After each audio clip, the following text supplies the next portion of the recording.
à tous et à toutes, c'est Paloma. Aujourd'hui je suis très heureuse de vous retrouver pour un nouveau tutoriel de ma catégorie débutant.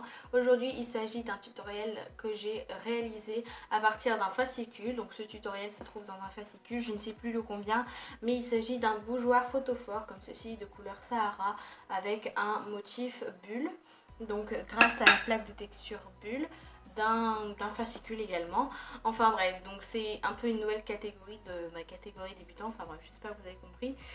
Je reproduis certains tutoriels qui m'ont bien plu dans certains des fascicules. Enfin bref, en attendant, je vous laisse avec la liste du matériel et bon visionnage. Vous aurez besoin de Sahara, d'une lame, de 3 tailles d'emporte-pièces différents, mais c'est facultatif, ça dépend de la plaque de texture que vous prenez et le type de récipient que vous prenez. Ensuite, un rouleau, une feuille de papier, une plaque de texture et votre récipient et une bougie. Vous allez étaler votre pâte que vous avez choisie. Donc moi j'ai pris du Sahara parce que c'est une couleur assez neutre. Et je vais venir prendre ma feuille de papier de la même taille que mon récipient. Donc je parle de la hauteur et du tour de mon récipient. Donc moi j'ai pris un petit verre. Et on va venir la poser sur notre pâte et découper les contours tout simplement. Donc votre récipient doit bien être en verre, sinon il va fondre dans le four s'il n'est pas en verre, voilà tout simplement, je pense que c'est logique.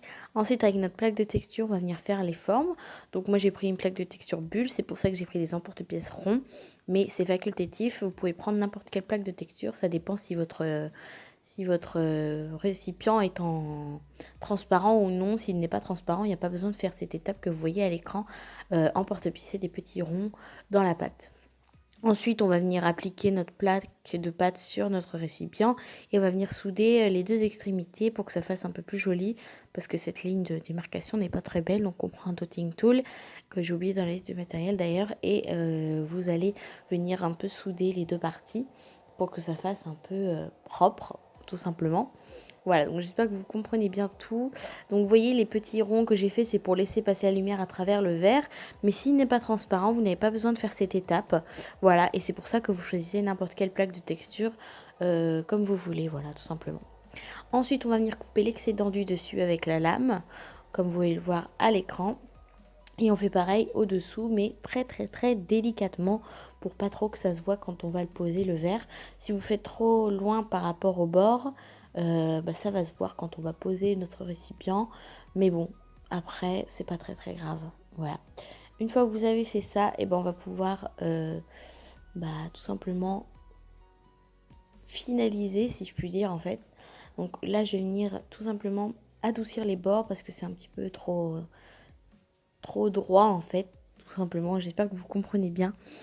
Et avec mon dotting tool, comme vous pouvez voir, je viens recreuser un petit peu les ronds, donc pas tous parce qu'il y en a énormément sur cette plaque de texture, mais un petit peu pour que ça donne un petit peu de volume et de relief. Et une fois que vous avez fait ça, donc si vous avez fait sur une plaque de texture avec des bulles comme moi, on va venir mettre ça au four, donc 30 minutes à 110 degrés.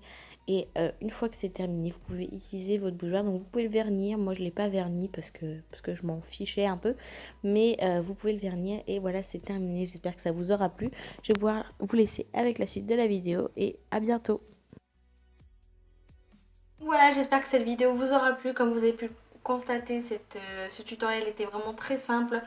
Dès l'instant que vous avez un petit pot en verre à customiser, vous pouvez réaliser ce tutoriel. Il n'y a pas besoin de beaucoup de matériel. Enfin bref, j'espère que ça vous aura plu. En attendant, je vous fais de très gros bisous. Je vous dis à bientôt pour une prochaine vidéo. Bye!